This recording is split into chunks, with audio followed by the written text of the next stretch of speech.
bestie, teacher bestie. So it's all about teaching today. Now, if you could kindly, just before we start the questions, if you could remind everybody which state you come from, which country you come from, and any big shouts you like to give.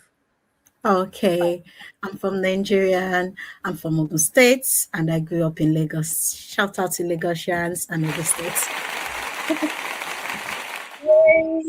We love Lagos. Is Lagos the city that never sleeps, or the state that never sleeps? Yes, it is. Right? Yeah. Why is that? Why is that? Why is that? It's because it's very busy and there are lots of opportunities there. We've got lots of numerous network, lots of big schools, lots of big businesses, and it's just the center of excellence. And it was previously the capital of Nigeria, so it's got lots of elites there, and it's just very busy. Brilliant, brilliant. Okay, well, thank you for that. Well, just to kick us off, if you could kindly introduce yourself and just tell me about your teaching background before you came to the UK, that would be great. Okay, I'm Balikis Mustafa. I'm currently an early years childhood educator in the UK. I have a master's in early childhood education. I have a PGCE, and I have a first degree in English. So prior to coming to the UK, I once worked in Nigeria as a teacher, but my first official teaching started when I was working as a youth corper. So in Nigeria, we have a year youth corper program, which we do after our university days. So then I worked as the Nigerian police training school, and that helped me build my passion for teaching. I taught the newly recruited police officers in 2020. So I taught them English as their tutor. Then my passion for teaching started to grow. Then officially I started working in a school crescent afterwards as an early years childhood educator before coming to the UK. And I stopped working December 2022 before coming. Brilliant, brilliant. So then you decided to study a master's in the UK in education. So what made you decide? Because you've made so many different choices. First, is it called NYC? You know what you said when you're working for the police, teaching for the police? Yes, the NYC, the Youth Corps. Yeah. So then from there, then you want to go to so early what years. Made me decide? Yeah. Yes, early years. So what made me decided to do my master's in education in the UK is, one, it's a career progression for me because I started working in the early years and I found it very interesting, and I wanted to proceed there to do my master's in it because I didn't have it in my first degree. My first degree was in English. So it was a sort of a career progression, and the fact that UK is so reputable to be very good in early years foundation stage scheme, which I really love. So it's made me choose UK as one of my destination for it. And the last point is the fact that UK is very recognized in terms of their degree all over the world.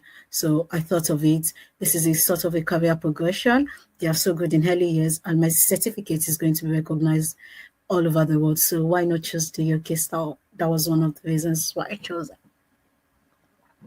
That's brilliant. So I'm sure it's a natural question. I'm sure because you are in the education profession, you were teaching in the UK. So was there any way your master's helped you in your real classroom experience in the UK? It helps me because it gives access to wider knowledge, which I could practice in class. I was doing my master's and I was working as a nursery practitioner. So I had access to a wider sort of knowledge at the master level, which I was actually practicalizing, in the class.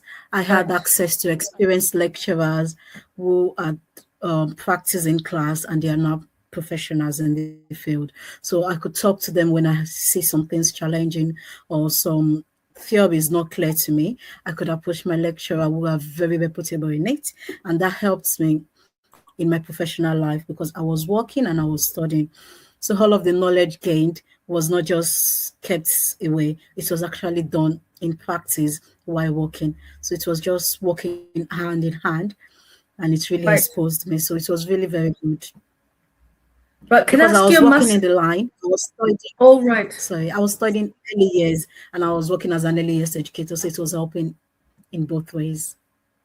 So, sorry, I didn't mean to stop you there. So basically, I just want to know, is there a difference in teaching practices in Nigeria compared to UK? Or is the pedagogy roughly the same, or is there any differences in early years education? Well, the pedagogy is a bit different because depending on the school which you teach in Nigeria. So we've got some Mm, schools in Nigeria who uses the blended curriculum. We've got some that okay. uses Nigerian curriculum, and we've got some Sorry, that that's my uses pet British peeve. curriculum. Sorry about that. It's fine. So it depends on where you teach in Nigeria, but because I taught in a school in Nigeria that was using blended curriculum, so I was a bit conversant with the British curriculum. So it helped me when I got here to be able to fit in quickly with the British UIFS curriculum because I was already used to it while in Nigeria.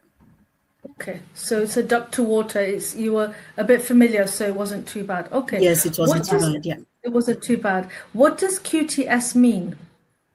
What does So it it's stand called the for? qualified teacher status. For you to be a qualified teacher, recognized as a qualified teacher in the UK. Which is what you have, and that's how we became LinkedIn connections. Yes, yeah, I Yeah, got my that's how it QTS was. last year, December. Okay, Alhamdulillah. we need It's an all applause. coming through Hold on, beautifully. hold, wait. Almighty, and obviously from the support from your friends and family, we're very proud of Balikist for getting a QTS. I've got QTS. I do understand the value and I understand the importance of getting QTS. And do you know what, Balikist? I always ask my teachers who are Nigerian when we do consultation calls, if you get the chance, try to get the QTS. Well, Yes, if you can, definitely. It's nice. free. Yeah. So how did the masters help you? Did you think it contributed towards getting your QTS? Yes, it did help. Yeah, but not directly, indirectly, because Indirectly. firstly, it built my professional profile. So yes, indirectly. While I was working, I was studying, doing my master's. So it did inform my practice, and that maintained my role as a practitioner. And that helped Right. me got a permanent job, which was in turn considered as part of the criteria for me to get this QTS.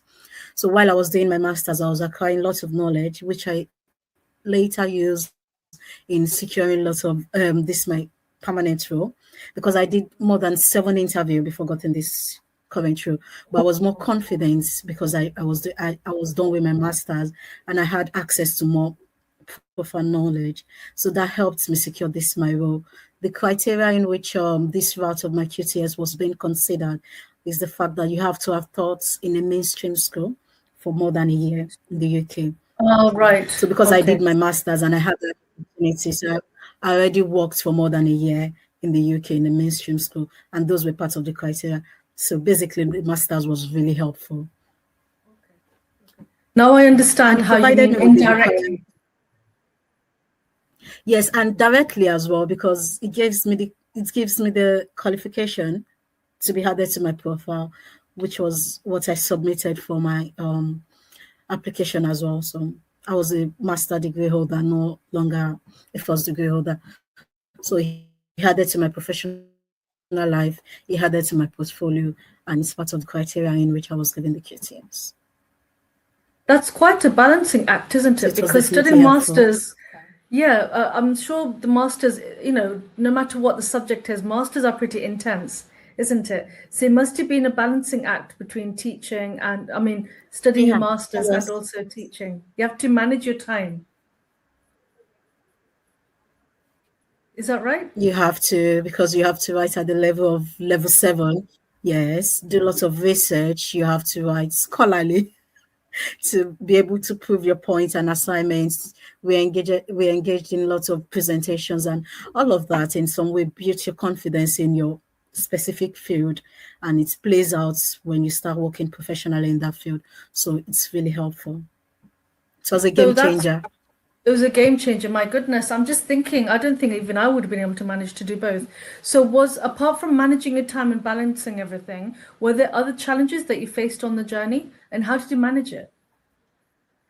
Okay, the first challenge was when I came into the country. I came during the winter period and juggling schools affairs and trying to settle into a new culture was a bit challenging, but fortunately, that wasn't the biggest challenge. So the biggest challenge I found was I started working as a supply teacher in the UK after coming to the UK for 2 months.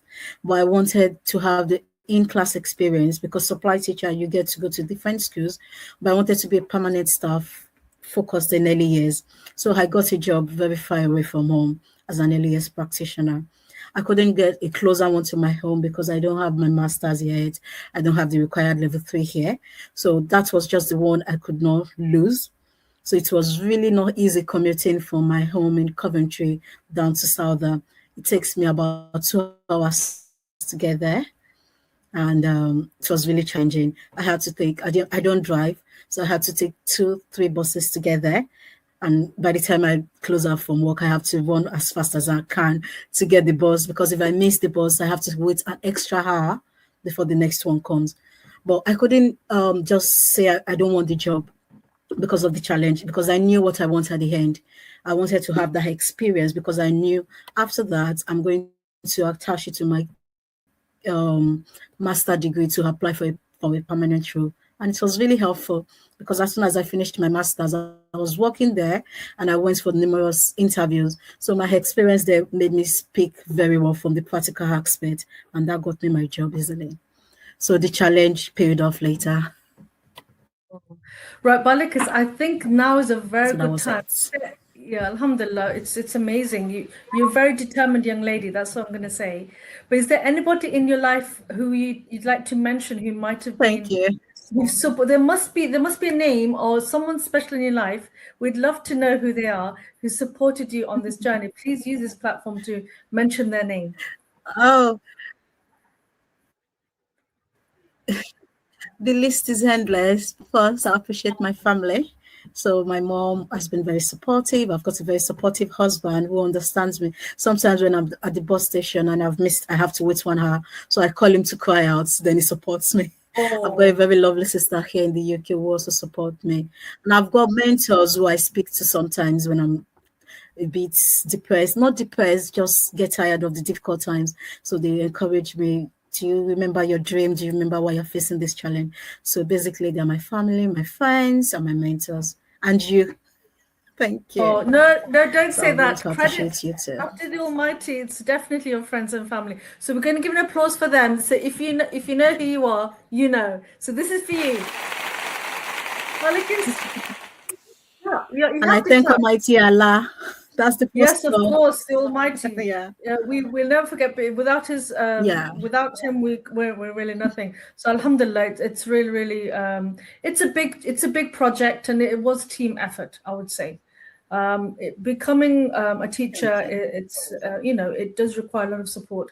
Right. So it's not that easy. I'm so glad you've said that. I didn't train her. She is saying the grass isn't that green. You have to work towards that greenness. I'm probably not making any sense. But is there any advice or tips and tricks you would give anybody? It could be from Nigeria because you're from Nigeria, or from any other country. If they want to study a master's in the UK in education, what advice would you give?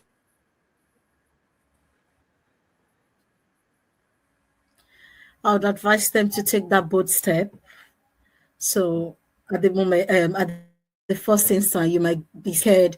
Do you think he's going to be achievable and all of that? You have to have a laid down plan and take the bold step. Go to the right people for consultation, and have a laid down plan you want to work with. So by the time you get to the country, how do you want your first trimester to be? And to set up your mind to be prepared for the resilience, determination, how to survive a new culture. So there's going to be some challenges. You have to be prepared for it mentally, socially, emotionally, and everything. So I think having been prepared for it, it makes it easier. So when you have a laid down plan and you have taken the bold step, you have prepared yourself mentally, and you can sort of have a mentor or someone to talk to who has gone through those routes or who has gone through those challenges as well, or those journey you want to start. Because I had people in the UK who were lecturer that I was speaking to in Nigeria even before applying. They helped me a lot with information and encouragement. So I think that's why I would tell anyone who wants to continue their masters in education. And the UK is very good in education. So I would really advise them to take the opportunity to consider the UK, taking that step, preparing yourself mentally, and having someone to talk to, and using the right Yeah. channel as well For Well, instance, thank you the so UK Voice much. Education is very good when it comes to helping people. I'm trying my best. I'm trying. If you're a teacher, if you're watching this, Balikis is a real life example of hard work and resilience. I will cut this up, and you, if you need to put, I'll put lots of chapters in so you can see for yourself the valuable parts of this interview. And Balikis, I will share this with people who want to become teachers in the UK. So you will be a role model for many, many students. So thank you so much, and I wish you well. And I hope you enjoy the rest of your I Easter. look fine. Oh, thank you so much. Take care, my Thank friend. you, and Allah you Hafiz. too. Assalamu alaikum. Bye. Bye. Bye. Bye. Oh my goodness, I couldn't breathe. She is such a role model. My goodness. If you are an international student, do you have that kind of resilience? Did you see what she said? She said she had to plan, plan, plan. Everything is about strategy and braveness and also having that backbone. She did have support. Alhamdulillah, she had her family, her sister, her husband. After the Almighty, she had a mentor. So she's also said having a mentor is very, very important. Also, with regards to becoming a teacher, I would highly recommend save this video, watch it again if need be, and find out the way you become a teacher in the UK. Balikis's way is just one method, one pathway. Apparently, we have several different pathways of getting QTS. The way she did it was one way, but there are other ways of getting QTS. Okay, there's SKIT, there's PGCE. Because she's already got the experience of teaching, she came here for a master's education and she's got her experience. That experience nobody could take from her. And she utilized that to become QTS and to get employed in the UK. And look, she's flourishing, she's attending conferences, she was a delegate invited, she was actually voted to be at that conference. Again, you need to watch right from the beginning so you'll know more about it. Anyway, we are very, very proud of Balikis and we really genuinely wish the very best in her teaching career. I hope that was helpful, my friends. Until next time, take care. By the way, if you want a master's degree in education, I forgot to say, I never do this. There's a QR code in the corner. Just take a picture of that with your QR code on your phone and contact with us. Also, at the bottom, you'll see the WhatsApp number's just gone there and the email address is coming up. All you need to do is just to contact us and we'll start the process for September.